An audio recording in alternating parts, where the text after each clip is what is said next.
तो ये second video है, सेकंड पार्ट है। मतलब इसकी फ़र्स्ट वीडियो मैंने डाला है कि माँ काली की नॉर्मल पूजा पाठ कैसे करें, जिसमें कि मैंने माँ के भोग के बारे में बताया है। तो इसमें हम बात करेंगे कि मैंने आपको भोग तो बता दिया कि क्या क्या लगता है, अब उस भोग को लगाएं कैसे, कितने तरीके होते हैं, कितनी विधियाँ होती हैं उस भोग को माँ को अर्पण करने की।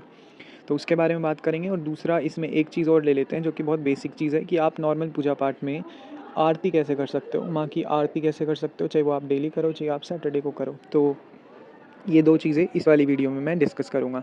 मैं इसलिए बेसिक चीज़ें बता रहा हूँ क्योंकि कई कई जो लोग होते हैं जो नए नए माँ को मानने लगे हैं या फिर मानते हैं बट उनको ज़्यादा तरीके नहीं पता है, विधि नहीं पता है, बहुत नॉर्मल चीज़ें भी कई लोगों को नहीं पता होती है, इसलिए मैं ये सब बेसिक चीज़ें जो है बताने की कोशिश कर रहा हूँ।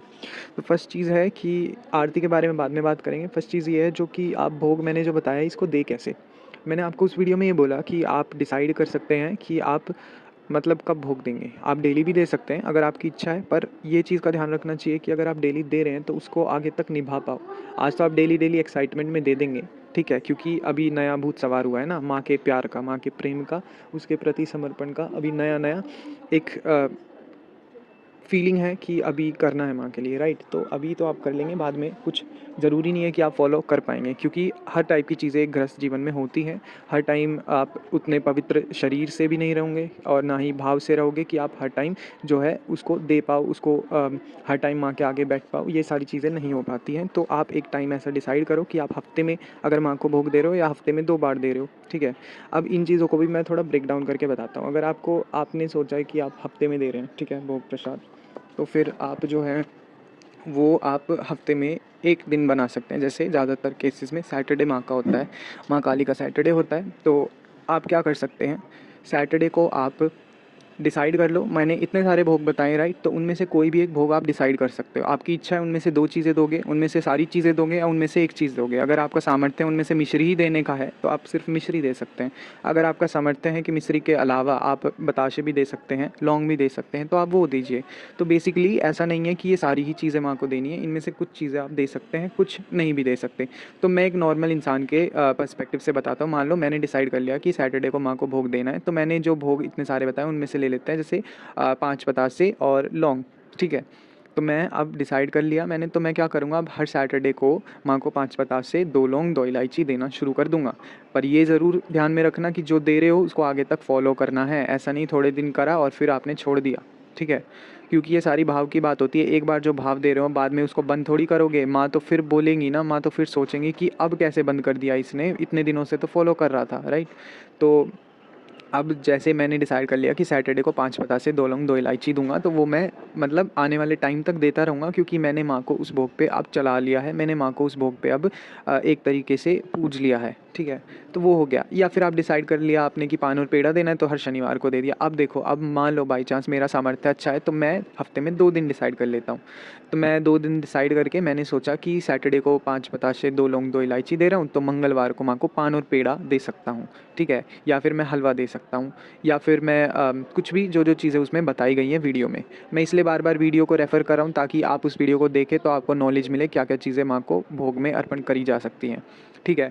अब ये सब बात होगी कि एक शेड्यूल की, टाइम टेबल की। अब ये भोग जो आपने डिसाइड करा है देना कैसे है, किस विधि से देना है। देखो, एक तो सिंपल वही तरीका होता है कि आपने उसको एक थाली में रखा भोग को और माँ के चरणों में रख दिया कि माँ ये स्वीकार करो और आपका बालक हूँ, जैसा रूखा सूखा दे रहा हूँ वैसा स्वीकार कर लो, ठीक है। ये सबसे बेस्ट तरीका है, ठीक है। और ऐसे भी माँ स्वीकार करती है।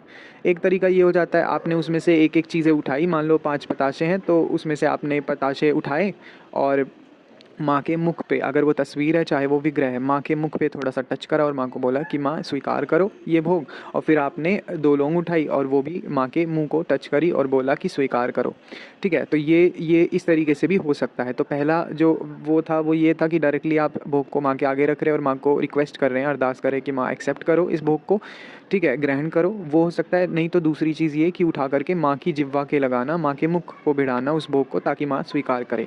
तीसरा भोग होता है अंग्यारी पे देना। अब ये अंग्यारी काफ़ी प्रकार की होती है, आप कैसे भी कर सकते हो, क्योंकि अग्नि तत्व जो होता है, अग्नि को बोला गया है, देवताओं का मुख होता है अग्नि, ठीक है।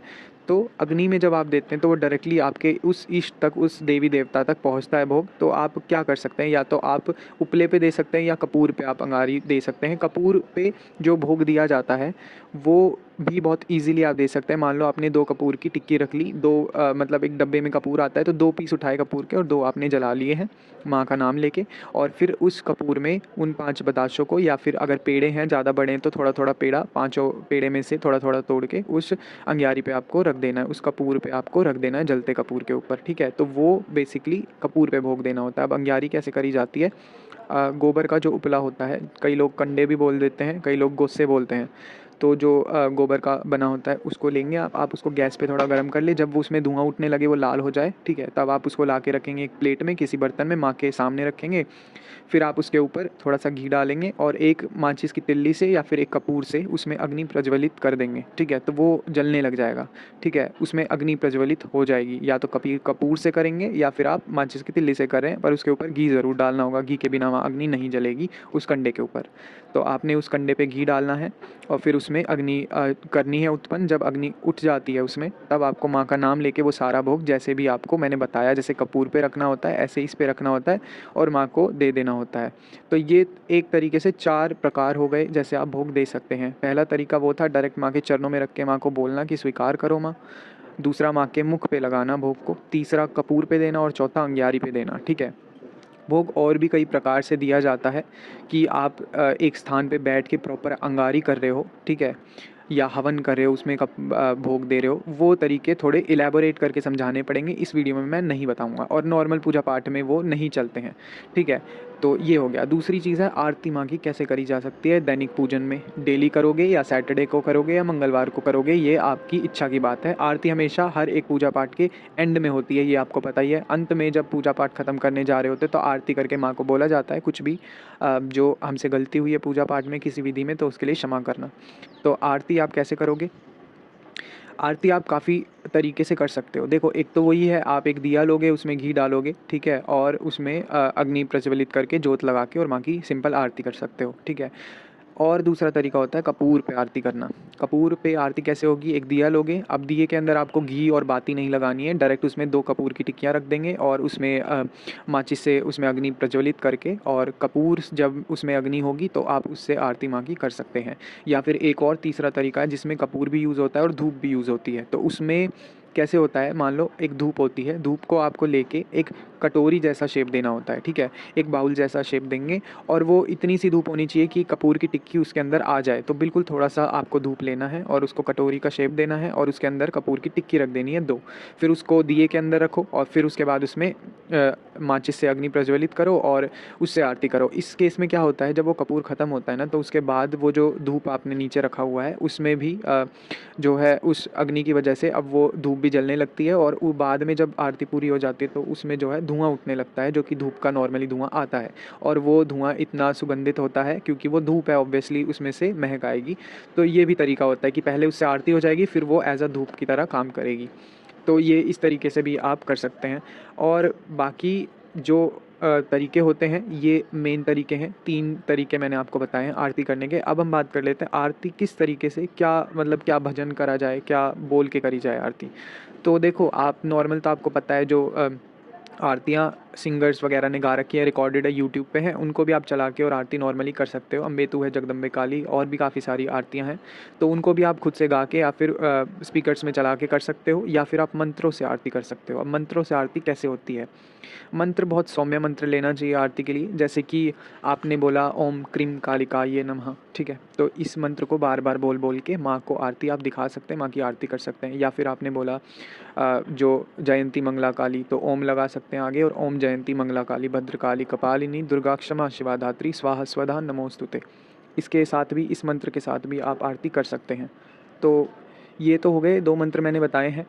और भी मंत्र होते हैं जिनके साथ आप आरती कर सकते हैं, या फिर आप माँ के नाम जाप से आरती कर सकते हैं। आप सिर्फ बोल सकते हैं जय माँ काली, जय माँ काली, जय माँ काली। ये बोलते बोलते आप आरती कर सकते हैं।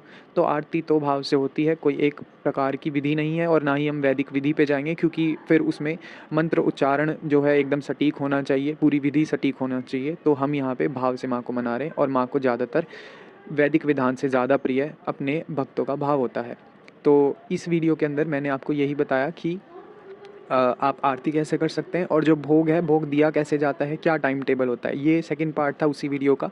अगर आपके कोई क्वेश्चंस वगैरह हैं तो आप उनको कमेंट में लिख सकते हैं, ताकि उनका जो है उत्तर मैं दे पाऊँ। और कोई भी कितना भी बेसिक, कितना भी छोटा ही प्रश्न क्यों ना हो, आप लिख सकते हैं, मैं ज़रूर उनका आंसर करने की कोशिश करूँगा। और many of you are asking for my phone number. मेरा फ़ोन नंबर काफ़ी लोग मांग रहे हैं, but because of any reason मैं अभी फ़ोन नंबर नहीं दे पा रहा हूँ। तो मैं ज़रूर कोशिश करूँगा कि मैं जल्द से जल्द एक अरेंजमेंट कर सकूँ, अपना टाइम निकाल सकूँ कि मैं आप लोगों को फ़ोन नंबर भी दूँ, ताकि आपकी जो भी प्रॉब्लम्स हैं उनका सॉल्यूशन मैं आपको दे सकूँ।